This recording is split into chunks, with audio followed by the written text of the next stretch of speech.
Eles são advogados. O atual presidente da OAB e o futuro presidente recentemente eleito. Com vocês, Dr. André Bottino e Dr. João Martins.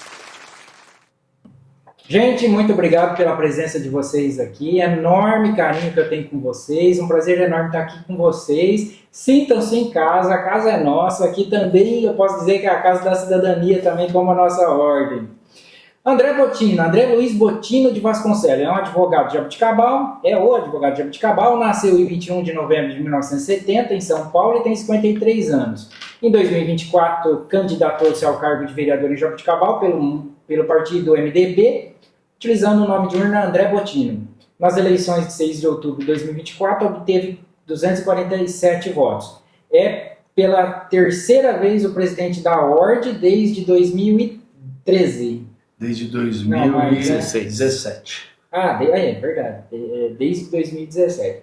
E João Martins Neto, advogado atuante de Jaboticabal, ocupa o cargo atual de vice-presidente. Recentemente foi eleito presidente para a próxima gestão, dos próximos 3 anos a partir de 2025.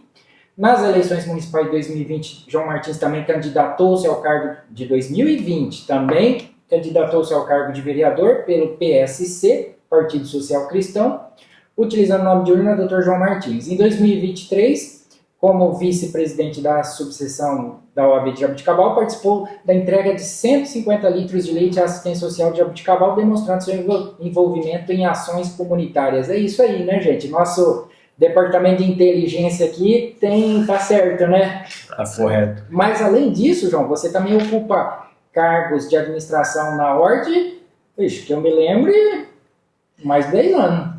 Exatamente. Na verdade, quem me deu a oportunidade de trabalho na OAB, né, foi você. Eu gostava muito de ir lá, de ver as coisas, como é que estavam acontecendo, e aí você, tem uma comissão aqui, você não quer cuidar dessa comissão, que era de vistorias do presídio. Conselho de comunidade. Exatamente. E aí estou até hoje, né, nesse conselho.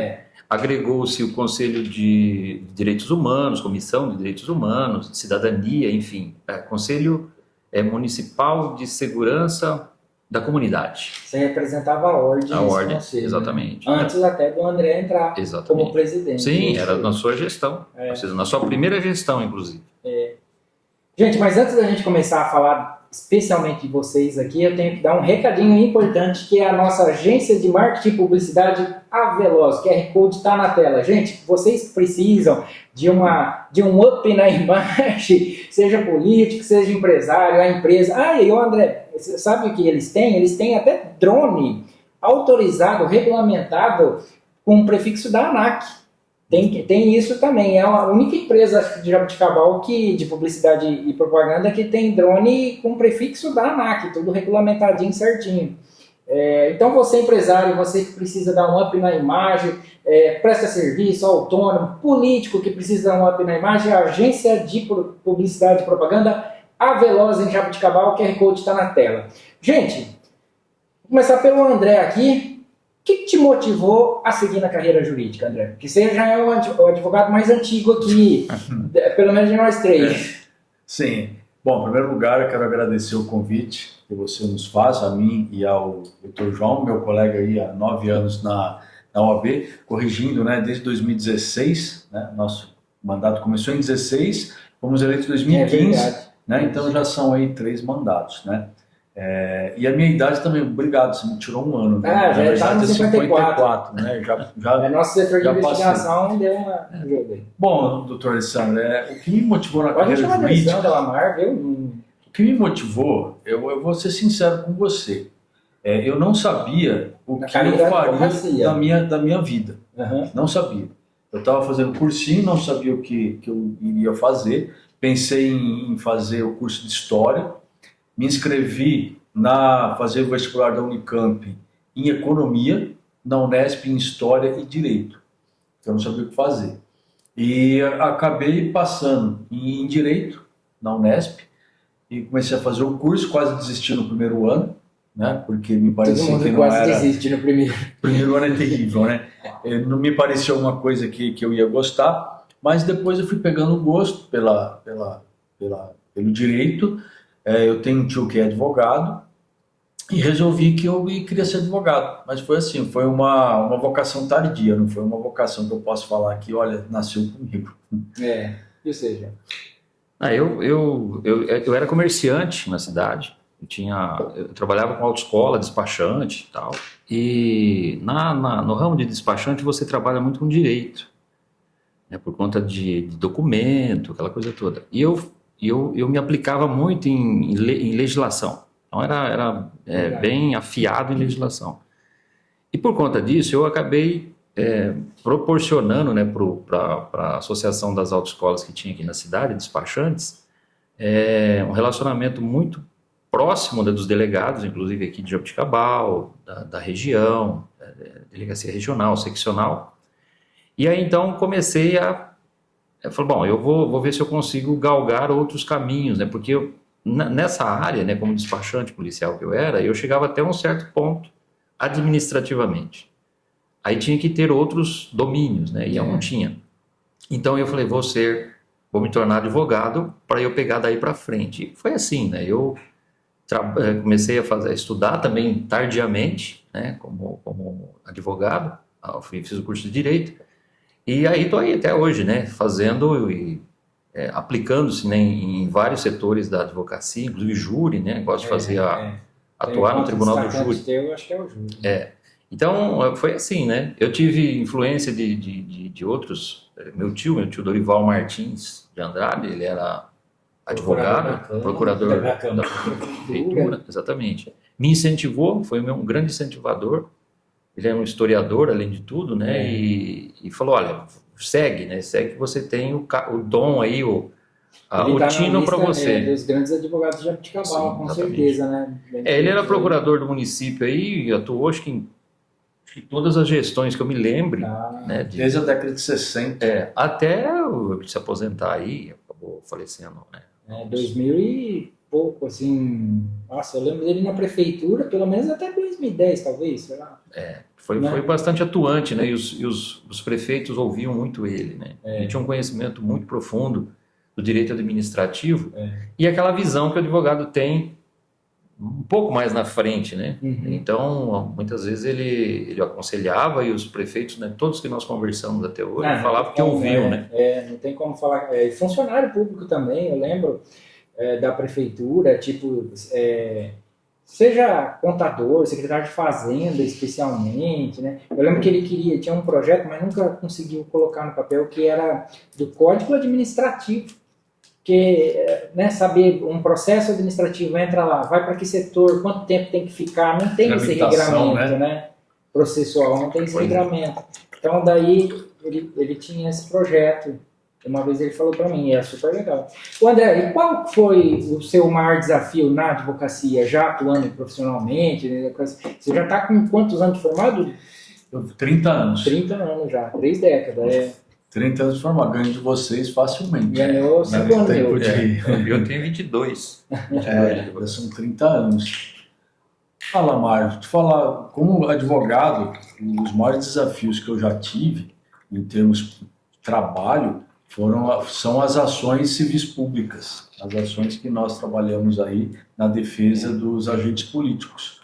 Porque envolve não só o direito, o conhecimento do direito, você solucionar aquele problema, mas como também envolve o futuro político daquela pessoa que você está defendendo, além de questões patrimoniais também. Então, toda vez que eu assumo a defesa de um agente político numa ação civil pública, são sempre os maiores desafios que eu tenho. É que você tem uma responsabilidade muito grande, não só do futuro político daquela pessoa, como do patrimônio daquela pessoa. Você fala assim, pessoal, eu preciso entender a defesa do agente político, defender um político na justiça, uma pessoa, um vereador, um prefeito, é bem complicado, né? É bem complicado porque envolve muita coisa. A gente sabe que os políticos, eles precisam seguir a carreira deles e muitas vezes essas ações podem bloquear, né, por 8 anos ou até mais, né, as famosas ineligibilidades, né, por algum período, ou seja, é uma responsabilidade muito grande. Então, quando a gente assume esses desafios, é complicado para a gente, porque a gente se sente responsável, porque nós agimos de procuração. Então, os meus maiores desafios sempre foram esses. É verdade. Ô, João, eu não acredito que o teu seja mais desafiador o júri, não. Eu acho que é o mais emocionante, mas não acredito, porque você faz tão bem, tão desenvolto, tão... Na verdade, assim, eu me aplico bastante na questão da oratória, porque é fundamental, né? Você precisa ter uma dinâmica no tribunal do júri, se expressar bem. E um detalhe, é um desafio grande quando você pega você começa a fazer a defesa num processo desse, porque além de tudo, né, de você fazer a defesa não daquela pessoa, né, mas do processo, que é o que as pessoas muitas vezes não entendem, né? O difícil trabalho do advogado de defesa, né? Que às vezes é incompreendido pelas pessoas porque acham que você está defendendo o criminoso e confundem o advogado com o criminoso. Né? Como se você fosse o criminoso também. E não é assim, né? Você também está lidando ali com a liberdade das pessoas, né? Com a liberdade, o patrimônio, né, da pessoa. E é muito desgastante. Né? O tribunal do júri ele desgasta a gente emocionalmente porque você tem que mergulhar dentro desse processo. Você tem que conhecer o processo, todas as nuances do processo, todas as testemunhas, tem que visitar o local do crime, enfim, tudo. Você não pode deixar escapar nada. Antes de você fazer o júri, você teve acompanhamento de algum outro grande advogado aqui de Jabuticabal? Me parece que sim, né? Tive o doutor Dalcio Miranda, grande Dalcio Miranda. É verdade. Doutor Paulo Braga, né? Doutor Paulo Braga, o dia que eu vi ele fazendo um júri, quando eu fui fazer, eu era estudante, fui fazendo estágio. E aí vi ele entrando no plenário de sandália, no pé, um terno daqueles manga curta. Eu falei, você não vai, né? Vamos ver. Mas quando eu vi esse homem, né, o Dr. Paulo Braga, fazendo a defesa daquele processo, eu falei, não vou perder mais nenhum júri desse homem. E aí colei nele. Dr. Paulo Braga, Dr. Dalcio Miranda. Com o Dalcio eu não cheguei a fazer, não. Dr. Belingeri, né, também era Marinho Belingeri. O Mauro já passou por aqui, o Mauro falou tanta coisa legal dele. O Mauro Senso também, né, um grande tribuno. E outros advogados, né, que a gente tem como espelho, né, doutor, que trabalhava com você, o doutor falecido agora. Doutor Ricardo Coletes. Ricardo Coletes, vixe, não tem que falar. Só que ele não fazia júri. Não. Né? Ele era muito dinâmico nas coisas de objetivo. Né? Objetividade, né? Ele resumia. Exatamente, ele resumia as coisas assim, falou assim, por que você vai escrever tudo isso daí, né? Olha, isso aí você resolve em 3 parágrafos. E falava, fala isso. Essa é a fama dele até agora, porque é isso mesmo, a sintetização ali do negócio. Ele era o rei da objetividade. E agora, assim, pensando que os dois já foram candidatos a vereadores, eu acho que você já foi os dois, 2 vezes? Eu fui 2 vezes. E você? Foi 2 vezes também. 2 vezes também, Essa formação jurídica influencia na atuação política? Olha, eu acredito que sim, né? Por quê? Quando nós olhamos para o poder legislativo e a população, a sociedade, ele escolhe aquele candidato, ele espera que aquele candidato, né, elabore leis, né, fiscalize o poder público, e muitas vezes isso é desvirtuado, né? A função do vereador é a criação de leis, mas a gente vê muita falha, né, quando a gente observa isso. Evidentemente que existe uma série de dificuldades, né, barreiras que devem ser transpostas dentro do poder legislativo, mas quando você faz a lei, né, você vai elaborar uma lei, você precisa ter um olhar holístico, que é o que falta hoje. O que é isso? Você precisa ter uma visão daquela legislação, como é que ela vai influenciar no direito tributário, direito previdenciário, direito administrativo, no social, no próprio executivo. Então, muitas vezes, né, a legislação ela é feita de uma forma deformada, né? E aí depois surgem os problemas e não traz aquele resultado. Eu acho que a vivência de advogado mostra bem isso, né? A saber as celeumas da sociedade, pontualmente, inclusive, né, de fato, e tentar ajustar, né? Mas às vezes eu penso que, como nós temos o conhecimento da legislação, às vezes como políticos ou candidatos a políticos, nós temos a gente perde um pouco. Porque aquele que não tem o conhecimento da lei, não tem o conhecimento dos limites, do que ele pode ou não pode fazer como vereador, ele promete coisas para a população acredita naquilo, isso, e nós que temos a formação, muitas vezes sabemos que o que está sendo prometido não pode ser cumprido, não pode ser feito. E a gente acaba não fazendo por honestidade intelectual. E aquele que não tem o conhecimento, ele faz essas propostas e a gente acaba perdendo, às vezes, votos. Por quê? Porque a gente não promete o impossível, o que não dá para fazer. E os outros prometem, porque para eles não têm essas limitações. Até não estou dizendo que é má fé. Não. É pelo fato de não ter a formação no direito. Né? Então, acho que às vezes André, a gente tem até uma desvantagem. E você que participou da campanha agora de 2024, quais foram as principais lições que você aprendeu lá, agora nessa última campanha? Olha, eu aprendi o seguinte, que para você ter sucesso numa campanha política é essencial que você tenha a possibilidade de entrar em contato direto com o eleitor, você conversar com o eleitor e expor as suas propostas. A gente ouve muito hoje falar de rede social, de que você tem que fazer publicações, etc. Isso ajuda muito. Ajuda tanto que eu posso dizer, sem medo de errar, que meus 247 votos vieram dos meus amigos, aqueles que eu tenho contato diário, e da rede social. Né? Porque eu não tive oportunidade, por vários problemas que aconteceram esse ano na minha vida, de fazer uma campanha de rua, de conversar. Né? Por isso que eu não fui eleito. Mas, claro, estou muito satisfeito porque ajudei a eleger pessoas que eu gosto. Né? No MDB, filiado no MDB, né? Mas eu aprendi isso, que para ter sucesso numa campanha política, eu considero que foi sim. Acho que já muito tem vereador eleito com isso. Sim, com até menos. Voto, né? Tem até com menos. Né? E a lição que eu tenho é essa, política, ela tem que ser bem feita, mas é imprescindível o contato direto com o seu eleitor. Ô João, na ordem, agora você participou das eleições, pena ou boa notícia que é por chapa única? Eu tenho dúvida se é bom ou se é ruim isso, porque ao mesmo tempo que a gente fica contente, até porque você é uma sucessão, e bem-vindo aí, e a gente estava torcendo para você, óbvio, mas chapa única não demonstra, assim, pela ordem, um pouco de falta de interesse da advocacia em comandar a ordem, em ter interesse pela ordem em si, nem comandar, mas interesse pela ordem.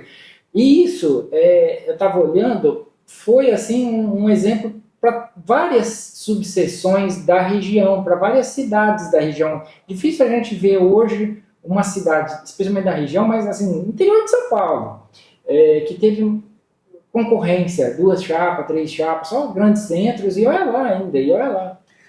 Lamar, eu acho que eu já passo a palavra para o João, eu penso assim, a chapa única ela tem uma demonstração de uma vantagem. Qual que é? A da unidade da advocacia. Então, quando você tem uma chapa única, você tem uma ideia de que a administração está sendo bem feita. É verdade. Né? E que ninguém está vendo problemas tão grandes ou desvios na administração que façam com que outros queiram se candidatar para corrigir eventuais desvios de rota, de rumo, etc. Então, a chapa única ela tem essa vantagem, que é você mostrar para a sociedade uma união em torno daquelas pessoas que estão conduzindo a OAB.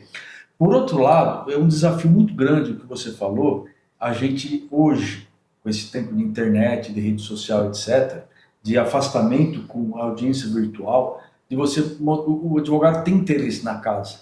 Hoje a gente tem uma casa que a casa é bonita, a casa é preparada. Casa do advogado. E as pessoas não vão na nossa casa do advogado. É o nosso desafio. Vai, João, Exatamente. Não, na verdade, a unanimidade, né, vamos dizer assim, foram 328 votos, né, dos 400 possíveis, mas aí você vê que existem 72 advogados que, né, não votaram em mim, anularam o voto, enfim.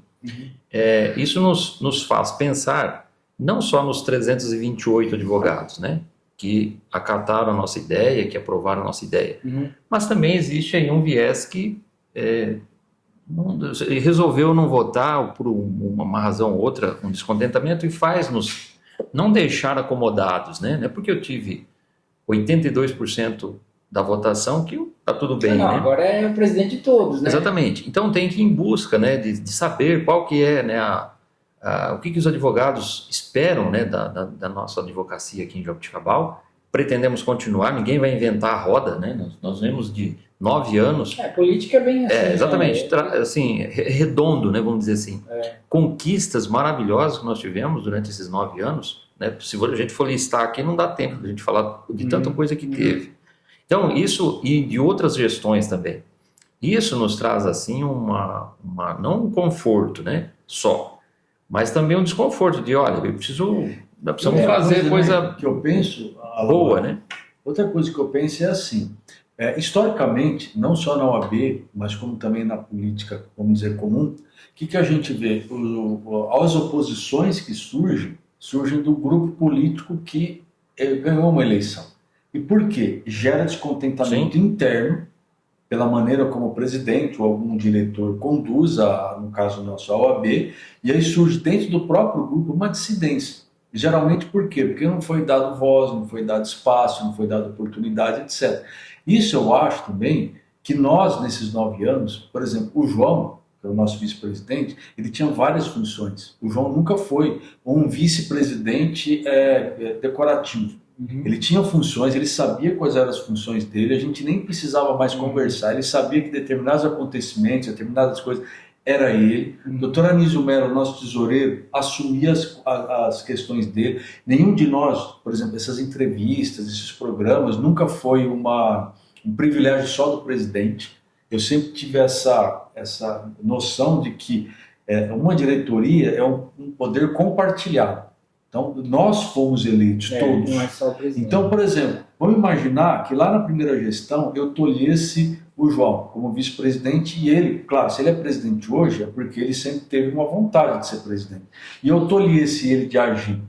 Na próxima eleição, o que ele ia fazer? Eu vou sair candidato, não deixa eu fazer, eu tenho ideias e não consigo já colocar minhas aconteceu ideias isso em estadual. Sim, várias vezes. Então, eu acho que é outra questão desse Mas antes da gente entrar no assunto da Word, eu tenho uma pergunta aqui que eu não posso deixar de passar.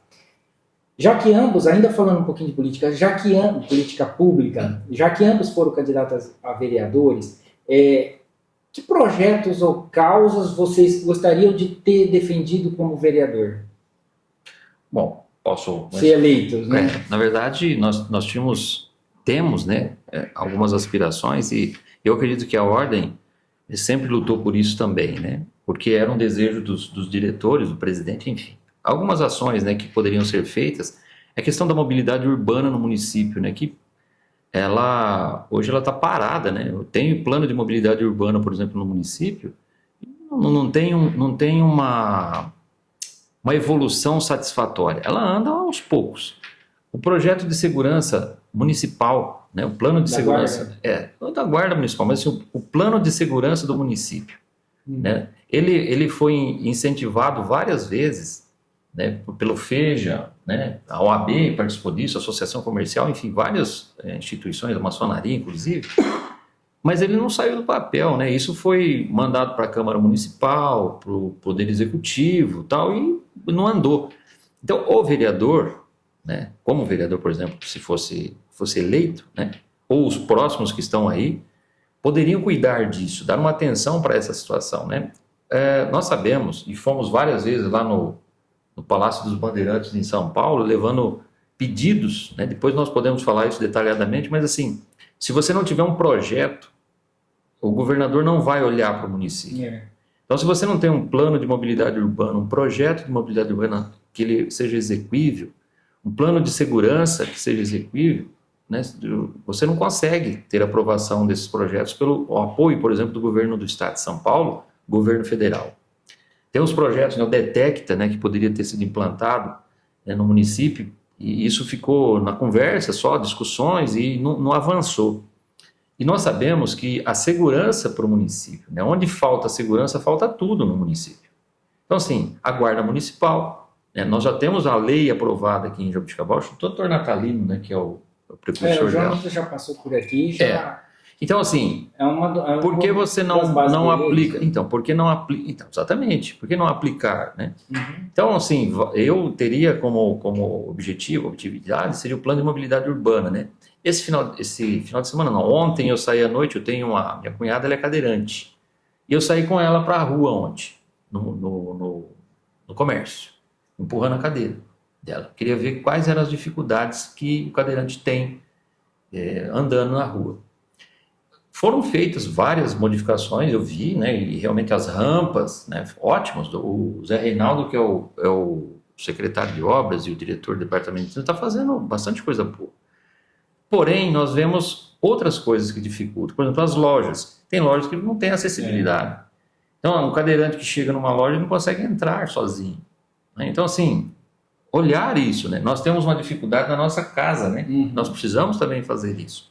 Então, são projetos... Acho que também, né, é prédio muito antigo que precisa fazer essa adaptação. Sim. Agora e nem sempre dá certo, ou envolve muito gasto, tem isso também. Não, né? dá trabalho. Então, assim, essas discussões, né, que elas seriam possíveis com o vereador eleito, então, seriam esses projetos, né? Olha, mobilidade urbana seria o carro-chefe. E o plano de segurança do município.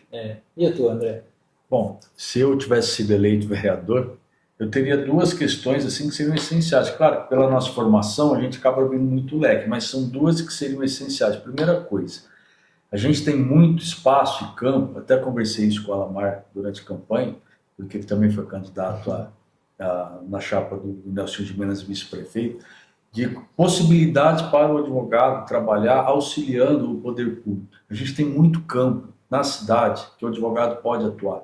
Vários convênios que podem ser realizados para que a nossa profissão ela seja levada ainda mais no município. A gente vê muita carência do município em cobrança, por exemplo, de dívida de água, de dívida ativa, etc. Muitas vezes porque tem poucos procuradores, fica caro hoje o município fazer um concurso, contratar um procurador, quando você poderia fazer convênios com a advocacia para isso. Então eu penso que essa atuação seria a principal.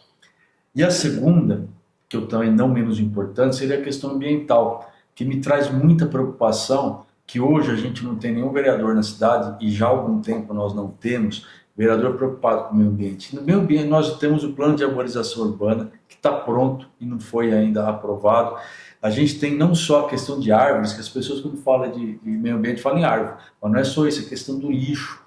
A gente tem muitas questões do lixo que tem que ser resolvida na nossa cidade. Esse é um ponto fortíssimo. Uma coisa que é questão ambiental e ninguém fala é a questão da poluição visual. Você anda aqui no centro da nossa cidade, a poluição visual terrível, poluição sonora, ainda são permitidos carros, fazem barulho na rua. Quer dizer, são várias questões ambientais que não se restringe só à árvore. Às vezes a pessoa pensa, isso é árvore.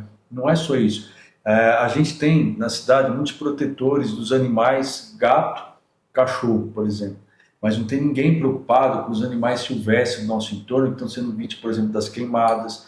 Ninguém está se preocupando com a recuperação. A gente vê de tucano dentro da cidade hoje. A gente não está vendo a recuperação dessas matas que foram queimadas aí nessa seca que teve agora. Ninguém preocupando com isso. E esses animais vêm para a cidade, eles são caçados pelo cachorro, são caçados pelo gato, no caso dos pássaros, etc. Então, a minha preocupação maior seria uma preocupação com a advocacia e a questão ambiental, em todos os seus aspectos. E de uma forma mais genérica aqui, o que vocês consideram mais grave que a cidade precisa resolver hoje? Qual que é o maior dilema hoje de Jaboticabal? Nós temos, eu acredito que seja a questão social, né? Nós temos aí muitas pessoas carentes, né? Necessitando de ajuda. Sabemos que o município ele desenvolve esse trabalho, né? Mas eu acredito assim, teria que ser um trabalho mais acentuado, né? Trabalho mais acentuado, junto com programas do governo do estado, do governo federal, porque sem dinheiro também você não consegue fazer essas coisas. Mas precisa ter um projeto, né? Então, um projeto que acolheria essas pessoas, daria aí uma função para elas de alguma forma, né? E para cuidar melhor, né, desse pessoal, né? Pessoas, eu não estou dizendo pessoas que são viciadas, né, que ficam lá na marginal, né, por esse lado aí, mas pessoas que realmente estão necessitando, pessoas carentes mesmo, que têm famílias, inclusive, que não têm uma função, né, não tem uma colocação dentro do mercado de trabalho, enfim, as pessoas com idade, que muitas vezes eles são excluídos também dos programas de trabalho, né, pessoas com mais de 50 anos aí dificilmente conseguem trabalho dentro do município. Então poderia ser incentivado dentro do município com projetos, através da associação comercial, a CDL, seria possível fazer isso, né? A OAB também pode ajudar. Mas eu acho que essa questão do social, né, dentro do município, ela é preocupante. O que você acha, né? Eu penso em Jaboticabal, sempre que eu penso aqui, eu vim aqui há 30 anos, né, praticamente. Eu vim de São Paulo, né? Então, assim, eu tenho uma visão de quem vem de fora para cá e já está aqui há tanto tempo que hoje eu sou cidadão jabuticabalense, né? Recebi o título do meu amigo Daniel Rodrigues. Aliás, foi uma das maiores alegrias que eu tive, foi receber esse título, que foi um reconhecimento do que eu já fiz pela cidade. Então, esse título me enobrece muito. Para mim, é a questão econômica. Eu penso que Jaboticabal precisa pensar em como você atrair outras empresas para que a cidade passe a crescer. A gente vê as cidades do nosso entorno crescendo economicamente, com uma renda per capita cada vez maior, e a nossa renda per capita estagnada, a nossa cidade estagnada, fixada em prestação de serviços, né? Porque a maioria dos empregos é prestação de serviço. A gente tem algumas grandes empresas, mas que não geram tantos empregos quanto, por exemplo, o setor de prestação de serviço, né? O comércio, etc. E a gente vê a cidade estagnada. A gente está vendo Barrinha crescendo, ela é menor que Jaboticabal, mas ela crescendo bem mais.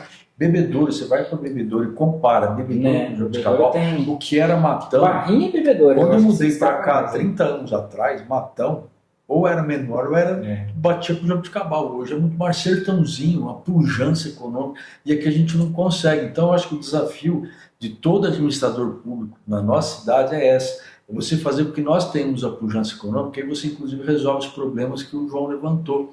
Problema de renda das pessoas, geração de empregos, você tem uma arrecadação maior e pode dar um apoio maior para as pessoas em situação de rua, etc., essas pessoas drogadas. Eu fiz essa mesma pergunta para alguns vereadores que já estão no mandato e terminando, tipo Mauro Senso, e fiz para outros que vão entrar ou que já estão. Por exemplo, o Mauro falou que um dos principais problemas, ele foi bem incisivo nisso e pontual, CEPREM, Jaboticabal, o Serviço de Previdência do Funcionário Público, parece que está enfrentando problema financeiro.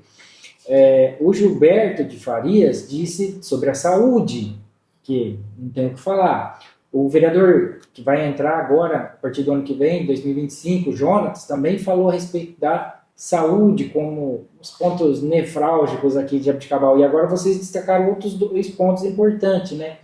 Que é econômico e o problema social mesmo, assim. Ou seja, temos grandes problemas, vários problemas, né?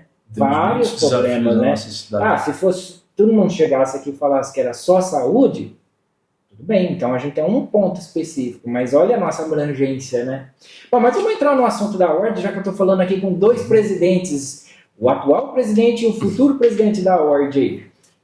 André e João, que é o atual vice-presidente, quais foram os principais desafios enfrentados pela OAB recentemente?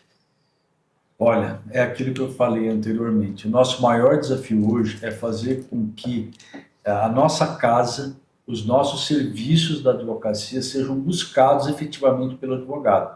Nós temos muitos programas a âmbito estadual, e essa última gestão da doutora Patrícia Vanzolini foi muito boa no sentido de trazer novidades para a advocacia.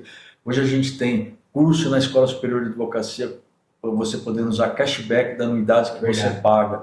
Você pode utilizar a Casa de Advocacia para atender os seus clientes gratuitamente. Então você tem a caixa de assistência com remédios a preços muito mais baixos do que no mercado. Mas ao mesmo tempo que a gente tem essa gama de serviços enorme, a gente tem os advogados questionando o papel da própria entidade, da OAB, como se a OAB não servisse para nada. Então, o nosso desafio é mostrar para o advogado, para a advogada, que nós somos a maior entidade de classe do país, que nós somos a melhor entidade de classe do país, porque nenhuma entidade, Alamar, nem de médico, nem nenhuma, oferece o que a gente oferece para a advocacia. Todo fórum tem uma salinha. Qualquer lugar do Brasil. Não é todo hospital que tem uma sala, que eu desconheço até se tem, mas uma salinha para médico, por exemplo. Engenheiro, meu irmão é engenheiro, ele vai trabalhar em outras cidades, Ele vai na sede do CREA, ele não tem aparelho para utilizar. Quando tem sede, né? Quando porque tem. Porque não são todas então, as cidades. O nosso desafio é que o advogado, a advogada, ele valorize o que nós temos, porque nós temos serviço. Nós recebemos muitas vezes críticas imerecidas da própria advocacia. Às vezes eu vejo em grupos de WhatsApp, por exemplo, os advogados criticando a entidade sem o menor embasamento. Já vi bastante isso. Né? Umas coisas que não tem lógica, tanto serviço que a gente oferece, tantos descontos. A gente tem tanto, aqui em Jabuticabal, parceria própria nossa, a gente tem mais de 20. Que se o advogado utilizar as parcerias que nós temos com dentista, com escola, com posto de gasolina, com lavador de carro, com tudo que você pode imaginar, ele retorna a anuidade dele, que hoje está em torno de R$1.000, facilmente. Mas, às vezes, eu vejo que é melhor você reclamar do que você procurar. Porque também a advocacia não é de hoje, essa história eu escuto faz muito tempo, passando por um momento difícil financeiramente. Seja concorrência, seja inadimplência de cliente, seja burocratização, enfim, várias questões aí. E o advogado não tem essa liquidez financeira. E a entidade vem e cobra uma anuidade que, infelizmente, é a mais cara dentre as categorias profissionais, isso daí acaba queimando um pouco ali, ofuscando o que a entidade faz em prol, em benefício. Não é? Eu vou te falar uma coisa que é meio tabu, principalmente entre diretores, né, como o Marcos da Costa disse, entre gestores de ordem, que é a questão do convênio. Eu acho que o convênio com a defensoria é muito mais funesto para a advocacia do que vantajoso. Como diretor, eu nem deveria falar isso, mas esse convênio deveria acabar e deveria ter defensoria em todos os lugares. Claro, essa é a ideia. Em todos os né? lugares. Por quê? Quando você não tem um convênio, você abre um leque de possibilidades o advogado atender as pessoas muito maior. Porque a gente sabe que tem muita gente que vai lá buscar assistência judiciária e está fraudando, e está mentindo. Ou seja, não teria condições de pagar o advogado particular e não ter o advogado e muitos outros que, vamos imaginar que tivesse uma defensoria, eles têm a lista de preferências deles. Vai ser criminal em primeiro lugar, óbvio, questões de alimentos, prioridade, e as outras questões seriam colocadas em segundo plano. Às vezes, a pessoa que vai procurar a defensoria poderia pensar o seguinte: olha, em vez de eu esperar na fila, eu vou conversar com o doutor João e ele parcela os honorários para mim e eu faço serviço com ele. Eu também sempre tive essa visão assim, que daí qualifica mais, exalta mais a própria advocacia. E amplia o mercado. Eu também acho assim, que daí, inclusive destacando aquele bom profissional do outro, porque a gente tem reclamação também, de advogado, advogado de assistência, já é meio que até... E o João sabe hoje, os advogados recebem pouca nomeação. O número de nomeação hoje é baixíssimo. Se for ver a renda do advogado conveniado, ele é baixo. O número de nomeação, o pessoal entendeu, o número de nomeação é o número de vezes que o advogado é chamado a trabalhar gratuitamente para um cidadão. Isso. Vou colocar isso aí. Esse número está sendo reduzido agora. A gente poderia falar o seguinte, vamos lá. Porque a peneira para ter a gratuidade está com o buraco menor, né? Ou seja, está peneirando mais. A gente poderia dizer que a população não está buscando tanto o serviço de assistência judiciária gratuita e contratando mais advogado particular. A gente poderia dizer que o sistema agora, que é tudo pela internet, ou seja, não precisa mais ir na casa do advogado, basta a pessoa, com os meios tecnológicos, acessar o próprio site da ordem, ter isso daí. Então, afasta um pouco o cidadão menos... não, são hipóteses. Menos qualificado, com acesso a meios de comunicação. A gente, Lamar, até surgiu essa questão nos grupos de advogados, né? O João também acompanhou, e eu pedi para o presidente da comissão da assistência judiciária fazer um balanço disso, antes do aplicativo e pós-aplicativo. E a resposta, eu confesso que eu não esperava, eu esperava que tivesse diminuído em razão do aplicativo, mas não, se manteve. Tá. Ou seja, na verdade... Mas se manteve porque a ordem faz esse serviço lá fisicamente, não é isso também? Hoje que é meio que híbrido, né, João? Porque você faz um agendamento e aí você vai ser... Aí quem fornece esses dados é a própria pessoa agora, pelo sistema.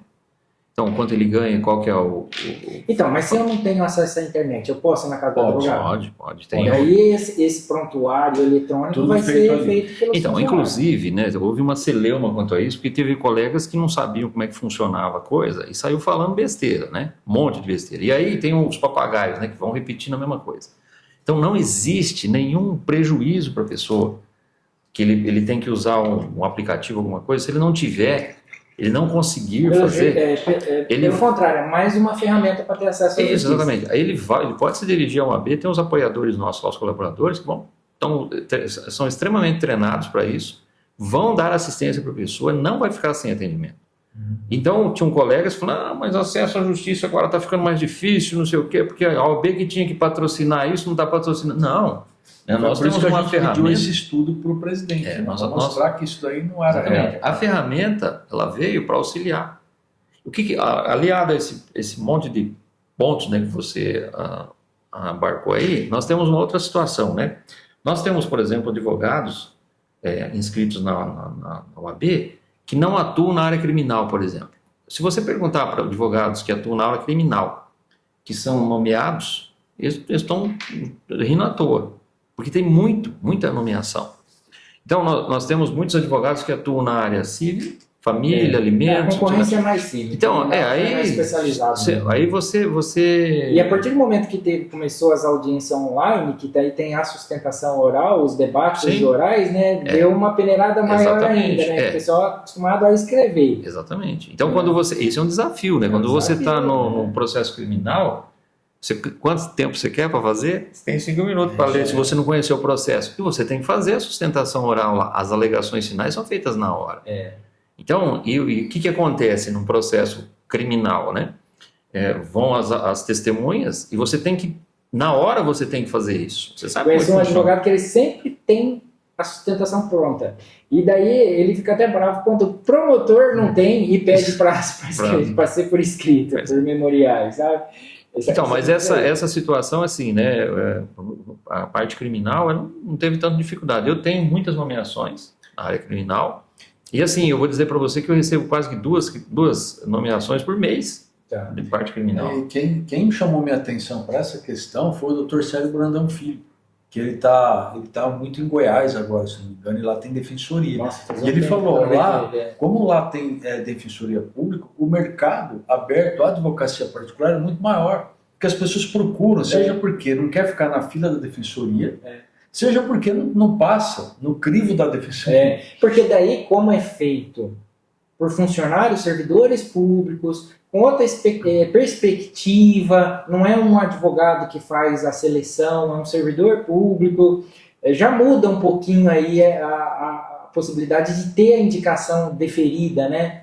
De ter o advogado do Estado ali na demanda, né?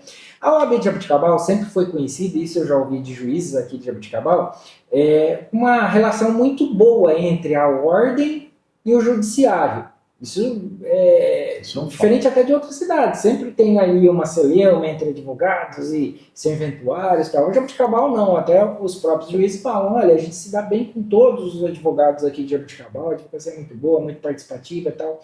E isso daí sempre foi um destaque para a OAB de Jaboticabal, para os advogados de Jaboticabal especialmente. Há espaço para melhorias nisso? Como é que a gente está hoje, a ligação da diretoria da ordem com a diretoria do fórum, com o tipo assim, quais as demandas que podem ser melhoradas, se é que existem, para atender melhor ainda o advogado? A gente sempre teve vários problemas com estacionamento, com atendimento, mas isso acabou agora, porque tudo online, tudo via computador, a gente tem um processo a hora que a gente quiser, se eu quiser ver um processo aqui eu tenho à disposição, ou seja, não tem mais reclamação, pelo menos de atendimento de serventuário, eu acho que não tem. O que vocês acham a respeito disso? Olha, Lamar, primeiro, isso que você falou é real. Uma vez em contato com o Dr. Manuel Pereira Calças, que era o presidente do Tribunal de Justiça, ele falou assim, é a única cidade onde eu venho em que a advocacia elogia a magistratura e vice-versa. Mostrando que esse relacionamento é histórico e é bom. É histórico, bem falado. Né? Não é de hoje. Não é coisa nossa, é coisa que vem de sempre. Inclusive os juízes que são meus amigos, eles comentam que Jaboticabal é uma comarca bem vista para promoção. Exatamente. Que eles comentam entre eles que aqui é um lugar tranquilo, porque não tem essas brigas com a advocacia. Agora, você levantou uma questão interessante. Os nossos questionamentos no passado foram realmente estacionamento, foi a nossa primeira briga, né, João? Sim. A manutenção do estacionamento no fórum foi a nossa primeira briga como diretoria lá em 2016. Hoje não porque faz eles estavam fazendo sentido. uma adequação lá, aumentando... Que não poderia mais entrar, porque É. uma determinação do Estado é que não pode ter ninguém que não seja serventuário da Justiça dentro do espaço do fórum. E vocês, E a gente sob a tua conseguiu presidência, conseguiu ali uma parcial ali. Hoje isso, se for analisar, ele faz sentido porque a gente tem uma servidão de passagem ali. Mas em questão de estacionamento, hoje não faz sentido, o advogado não vai mais no fórum. Hoje é tudo online. Essas reclamações de atendimento, por exemplo, também diminuiu demais. Por quê? Não vai no fórum. Quais que são os problemas e desafios que a gente tem hoje, que agora eu estou passando para o João. O João que vai... Agora o João que resolve os problemas. Jurisdicional, principalmente. E muitas vezes você esbarra na questão da reclamação do advogado e você fala, mas infelizmente isso daí cabe recurso. Isso não é questão de jurisdicional. processo, A OAB não pode colocar pontualmente em cada processo e tentar resolver o seu problema a jurisdicional. posição do advogado. Não tem como. Agora, o que eu vejo, assim, uma questão que a gente podia melhorar é eles focarem mais, por exemplo, nos mandados de levantamento. Pois é. Que é o nosso meio de subsistência. Por que não destaca um funcionário para fazer isso? Para agilizar isso? Ô, André, e também, hoje até eu ouvi uma reclamação. O juizado, né? O juizado, Lamar, o que aconteceu? O juizado, ele tinha um juizado especial civil que tratava entre as pequenas causas cíveis. Até 40 salários. E com um corpo de funcionários dos antigos, mas competentíssimos, sempre foram. Mandaram lá o criminal. Já colocaram uma função maior. Então não era só civil, virou criminal com o mesmo número de funcionários. E começou a diminuir funcionário por aposentadoria e ou morte. Aí manda lá Fazenda Pública. Toda a Fazenda Pública. Eu acho que é isso aí que toda a Fazenda Pública. Aí você joga quem tinha 2, 3 mil processos, passa para 9, 12 mil processos com o mesmo número de funcionário e com tendência de diminuir, porque estão aposentando. A competência às vezes aposentou esse tempo, que é uma menos. O Volpe está saindo. Aí o que acontece? A gente tem reclamação em muita do juizado, mas muita advocacia reclama demais. E a gente conversa, né, João? A gente já mandou. E tem um dos melhores juízes, eu tenho certeza que ele faz o que pode, tudo ali o serviço. E ele ouve a gente. O doutor Jorge Galvão, ele é todo ouvido para a advocacia, ele nos atende, nós auxiliamos ele. Nós já conseguimos funcionários para o juizado através de gestões da OAB junto ao Tribunal de Justiça, chamado concurso. Só que o que acontece? É muito processo. É muita demanda. A competência agora é absoluta da Fazenda Pública. Eu tenho essa visão também, que a hora que caiu ali, especialmente a Fazenda, o juizado especial da Fazenda Pública, é que... Eles só cuidam disso, porque a demanda é muito grande, é diária. Demanda de atendimento de remédio de alto custo. E outras coisas, né? E são, né, João, funcionários, o diretor, o Volpe, são pessoas assim, muito atenciosas, que se desdobram para resolver o problema da advocacia. Então a gente percebe que a questão não é a competência do funcionário, que eles são competentíssimos. Não é questão do juiz, que é um juiz que trabalha, né?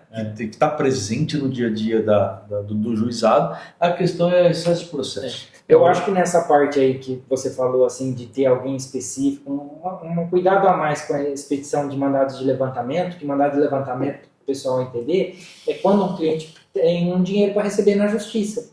E daí o juiz já autorizou ele receber esse dinheiro, mas tem ali uma burocracia, que é a expedição de alguns documentos e tal, e que acaba atrasando. E o cliente já fica ali sabendo, a pessoa, o cidadão já fica sabendo, eu tenho dinheiro para levantar aqui, para pegar, mas esse dinheiro não sai, mesmo com a autorização do juiz já. Por quê? Porque tem uma burocracia entre a autorização do juiz e o dinheiro na conta mesmo. Essa demanda e essa demora, melhor dizendo, é que poderia ser mais agilizada, né? E daí, voltando para a advocacia, a expedição de certidões dos trabalhos da assistência que entra ali no mesmo... Que entra no mesmo patamar. Talvez até mais para hoje, a emissão de certidões, ela teve uma evolução bárbara, tá? É outro ponto positivo para a gestão estadual. Exatamente. Exato. O que acontece, né? Existia muita resistência devolução. no começo. Exatamente. Então, existia muita devolução de certidões erradas, com código disso, código daquilo, e além de tudo, você demorava para receber. A certidão você ia receber só daqui, sei lá eu quando. Hoje, ela está no sistema eletrônico. Tá mais rápido. Mais rápido. Eletrônico, você acompanha suas certidões. Tá, mas acompanha, ele fica lá 6 meses? Não fica 6 meses. 2, 3 meses tá. Você tem lá. Nenhum problema. Você tem a previsão, inclusive, de quando você vai receber ela. E você pode ter certeza, pode programar que recebe. O que eu acho da certidão é assim, ela tem algumas informações ali que eu acho assim irrelevante, porque já se tem a informação precedente. E assim, se não tem um ponto final no final da frase, cancela tudo, zera a conta, vamos começar de novo. O interessante, Alamar, é que como a gente que é advogado que faz o registro dela, se tiver algum erro, você percebe na hora do registro. Antigamente a gente só percebia o erro quando era devolvida 2, 3, 4, 5 meses depois. Hoje você percebe o erro cadastrando. Então você já pode peticionar nos autos e pedir para consertar. E quando antigamente era assim, precisava esperar voltar a certidão para a gente encaminhar a nova corrigida, quando aparecia com erro. Ainda é assim? Não, você hoje, vamos voltar um pouquinho aí. Hoje as certidões elas são emitidas eletronicamente, então não tem essa... mas você colocou o código da vara errado. Não, volta, mas ela volta rapidinho. Não tem como. Se voltar, às vezes tem certidões que voltam. Não por esse motivo. Não Porque volta. na hora que você for cadastrar, você vai ver a vara você vai ver que está errado na hora. Você já. Mas o código da ação nem sempre. O código da ação pode estar errado. Não, então, mas se isso acontecer, ele é rápido. Você recebe, você manda, daí 2, 3 dias você recebe uma notificação dizendo que você tem que corrigir. Tá. Volta já, e vem com aquele... O advogado recebe você a notificação, né? Não, mas eu acho que demora um pouquinho. Uma Mas em termos do que era antes... Não, de primeiro você tinha... Inclusive tinha discussão, eu participei de discussão assim, e discussão ferrenha, a respeito quase que com vias de fato, gente. Antigamente existia uma tal de comissão paritária, agora é comissão mista. Mas antigamente era comista. Antigamente era 2 advogados de um lado, 2 defensores públicos do lado de cá.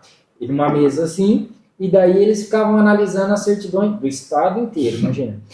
As certidões que tinham voltado. Daí a advocacia, o representante da ordem lá, o advogado falava assim, mas voltou só por causa disso, tá certo. Daí o daqui não pode isso daqui, porque não pode, ele tá pagando a conta, o daqui, o defensor. Então, eu assisti presencialmente, quase que chegaram as vias de fato para uma questão lá. Então, assim, era uma briga interminável, né? Ô André, eu sei que na tua gestão agora, nas 3, mas especialmente mais recente, você teve uma forte atuação com a jovem advocacia, que eu acho que anteriormente pouco se tinha, apesar de existir a comissão do jovem advogado, sempre existiu, mas era pouco, assim, não era tão trabalhada quanto foi agora na tua gestão. Conta pra gente o que você fez e se você tem a intenção de continuar e talvez até adaptar melhor. Bom, em primeiro lugar, a gente precisa situar historicamente e fazer justiça ao que deve ser feito. A gente sempre falou que a advocacia ela precisava, na direção da OAB, dela ser renovada. E quem fez essa renovação foi você, quando você foi eleito a primeira vez. Né? Que a gente sempre dizia, olha, está na hora da gente ter presidente com 3 dígitos. Lembra que a gente brincava assim na época? 3 dígitos era o número de inscrição na ordem mais novo na época, né? Daqui a pouco a gente vai começar. Hoje já estamos falando de 500. Então você meio que abriu as portas para a jovem advocacia tomar a direção da OAB, né? E a gente tem, desde a sua época até agora, mantido essa tendência de que os mais novos daquela época, né, hoje a gente não é tão novo, mas naquela época, assumissem a direção. O que eu percebi? Que chegou o momento da gente, que éramos novos quando você foi eleito a primeira vez, passarmos o bastão para os que são novos agora.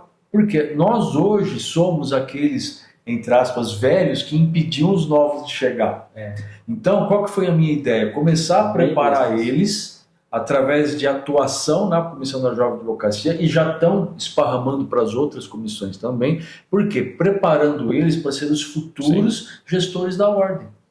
Para a gente, a nossa geração, a minha geração, a sua geração, a geração do João, passar o bastão para essa nova geração, mas tendo a certeza que eles têm conhecimento do que eles vão fazer. Não passar o bastão para uma aventura do jovem que vai assumir a OAB, não. Quem tem experiência. Cumprir bem nesse papel, seja pela comissão específica da Jovem Advocacia, seja pela sua atuação junto com essa Jovem Advocacia, seja, e assim, ela é flagrantemente comprovada, e aí entre os dois, pela diretoria ter jovem advogados, né? Tem gente na sua diretoria atual que eu não conheço, porque é jovem advogado, e na sua, as duas moças eu não conheço. Inclusive uma delas foi minha aluna. Então, assim, mas sabe o que acontece, legal, né? Lamar? Um detalhe, né, importante, porque quando o André, né, isso foi um trabalho da diretoria, e o André que eu acho que comandou, pilotou isso, né? O slogan da campanha do André, eu acho que foi o trabalho com a Jovem Advocacia. Se você deixou um legado, eu acho que foi esse. O que acontece, né? A gente procurando essa meninada, né, que a gente fala, e aí você vai também peneirando. É uma seleção natural. Não que você vai afastar os outros advogados, não é isso. Mas aqueles que vão gostando, né, de estar com a gente, vai criando amor na casa. Criando vínculos. Vai criando vínculos. Nós fizemos a comissão da jardinagem. O João e suas meninas. Hoje está meio abandonado lá, mas ela vai retomar. As meninas estão tristes lá. Pois é. Mas assim, nós... os Vozes de Flor. Exatamente. Nós trouxemos, né, junto, e isso foi um detalhe. Outras coisas, né? Tivemos os jogos da advocacia, né? O André é um exímio ciclista, né, que... foi medalhista. Medalhista. Então, assim, e a meninada vai atrás, né? Eles gostam disso. O Anísio, né? Lembra? A gente já fez. Você viu? Já. O Anísio é o cara, né? Vamos dizer assim, o Anísio, ele é o... Todo mundo gosta do Anísio, principalmente a Jovem Advocacia. Eles adoram ele, porque ele está no meio de todo mundo. Ele foi o nosso mascote, né? A capivara, ele é a capivara, chamava Anísio. Aí a gente volta para outra questão que ele colocou, porque chapa única, até a advocacia jovem está junto. Pois é. Então, assim, não existe... Da chapa única, para vocês entenderem, eu acho legal, concordo com o que você falou perfeitamente e tal, mas eu não sei, assim... Mas talvez assim, porque a gente não tem um número grande de advogados na cidade, tem isso também, né? Tem isso também. Então, nós temos mais de 540 advogados hoje na cidade. Inscritos, efetivos, assim, em atuação, não dá, acho que nem metade. Não, né? na assistência, por exemplo, temos 130. Eu acho que é. 130 advogados. Assim. Então, olha, eu acho que efetivos em atuação mesmo... Por metade, eu acho. Acho que não dá. Mas então, essa meninada, eles chegam, né? E com a vontade. O que nós queremos, né, incutir neles, né? O Anísio, ele fala, nós vamos fazer, ele fala assim, vamos fazer, a meninada, vamos fazer, não sabe nem o que vai fazer, mas quer fazer. Não, mas é isso. Vamos colocar a luzinha na frente da OAB. Junto um monte lá. No dia tá todo mundo lá. O pessoal tem disposição, vontade. Então, E a gente, mais velho ali na administração, tem que aproveitar isso. Não, mas você despertar nos jovens essa vontade, né, esse amor na casa que a gente fala, né? A casa é a casa de todos os advogados. Cada um tem uma característica, né? O André é mais didático, mas ao mesmo tempo técnico. Você é mais efetivo, assim, com esse linguajar mais moderno com os jovens, assim, de pegar para fazer vamos mesmo. Fazer. Né? Eu acho que foi uma dupla boa aí. Gente, a gente está acabando, nosso tempo está quase estourado aqui. Uma última pergunta, mas vamos ser breve. Futuro da advocacia para vocês em Jaboticabal nos próximos 10 anos? E eu acredito que tem que ser pujante, né, como sempre foi. Eu, né, com a minha diretoria agora, nós não vamos inventar a roda, vamos pegar aquilo que está funcionando já e pé no chão. Pé no chão, exatamente. Isso aí não é, fui eleito agora, é assim mesmo, é do jeito que eu quero. Não, exatamente. Você tem que pegar aquilo que já está funcionando e vamos incrementar, vamos potencializar o trabalho daquilo que foi criado já, como foi feito. Então, daqui 10 anos eu espero que a advocacia esteja muito mais, né, dinâmica do que ela está hoje. E eu espero que vou contribuir e muito por isso, do que já tenho contribuído. Né? Exatamente. Eu acho que o futuro, Alamar, é trabalho, muito trabalho e estudo. É a pessoa parar de pensar. E isso é o advogado. É parar de... Desde quanto é parar isso, né? Porque, Vamos assim, continuar, então. O que vai diferenciar os advogados nos próximos 10 anos? O estudo e o trabalho árduo. Por quê? Hoje eu posso fazer uma petição inicial pedindo para o ChatGPT fazer, para a inteligência artificial fazer. Só que fica uma coisa tosca. Não fica. E, inclusive, eles inventam jurisprudência e inventam coisas. A gente já falou sobre isso. O que vai diferenciar o bom advogado do advogado GPT? A competência e o estudo. Então, se eu pudesse deixar um recado para a advocacia, principalmente a jovem advocacia, assim, não deixem de estudar achando que a inteligência artificial vai te auxiliar. Porque a inteligência artificial vai te fazer igual a qualquer um. O que te vai diferenciar é o estudo. E o cliente percebe. E a justiça também, né? Gente, a gente está encerrando por aqui, mas eu vou deixar um espaço para vocês falarem com os nossos... como é que fala quando é do YouTube? Seguidores, da população, internautas de Jabuticabal e região. Mas antes eu só tenho que lembrar de novo. Você, empresa, empresário, você, cidadão político, você, prestador de serviço, você que quer dar um up na sua imagem, a Agência de Publicidade e Propaganda de Jabuticabal, a Veloz, o QR Code tá na tela. Pessoal, é gente firme, ponta, esse daí é garantido em Jabuticabal, capacidade, competência, assiduidade, é o que a gente quer nessa hora, né? E aí eles têm também as ideias, né? Isso daí que é interessante, né? A gente já é mais quadrado com essas coisas, a gente não entende muito, mas eles são jovens e têm aí já bastante conhecimento nessa área, então a Agência de Publicidade e Propaganda, a Veloz, o QR Code está na tela. Gente, última mensagem, estamos chegando no Natal, se vocês quiserem deixarem uma mensagem natalina, enfim, a câmera de vocês, a palavra é com os doutos advogados de Jabuticabal. Vamos começar, doutor André, se você quiser que eu fale. Mas assim, vamos lá, deixa que eu vou falar. Então, vai falar. Bom, eu espero, porque aí você fecha com a chave de ouro. Na verdade, assim, eu espero que, né, a sociedade, né, se inspire todos esses anos de vivência que todos nós temos como família, né? O Natal é um momento de reflexão, né, daquilo que nós fizemos, né, durante o ano, né, e as perspectivas que nós temos para o novo ano que vai se iniciar. Então eu espero que todos encham os seus corações, né, de alegria, de amor, de contentamento, sejam mais solícitos, né, com as pessoas, sejam mais bondosas com as pessoas, né? Independente de religião, independente de profissão, enfim. Nós queremos desejar a todos aí um feliz Natal, né, e um próximo ano novo. Obrigado, João. André? Bom, mais uma vez agradecer essa oportunidade. É um prazer enorme estar aqui com vocês. Já falei e repito, vocês são meus amigos, a advocacia de Jabuticabal é bem representada por vocês. É isso daí, a casa é nossa. Eu desejo um 2025 para todos, com muita empatia, porque se nós formos empáticos com as pessoas, tudo vem de bom. Porque a gente se colocar no lugar do outro, né, a gente não faz o mal, a gente só faz o bem, porque se a gente se coloca no lugar do outro, a gente não vai querer que os outros façam alguma coisa que nos contém. E muita paz, muita saúde e muitas bênçãos nesse ano que se inicia. E para a advocacia, né, muito trabalho e muitos honorários. É isso aí, muita sucumbência, né? Gente, muito obrigado pela presença de vocês, a casa de vocês. Foi um enorme prazer tê-los aqui no nosso podcast. Pessoal, vocês que gostaram do programa, é só curtir, comentar, compartilhar, se inscrever, toca no sininho. É isso daí, até o próximo programa e até mais.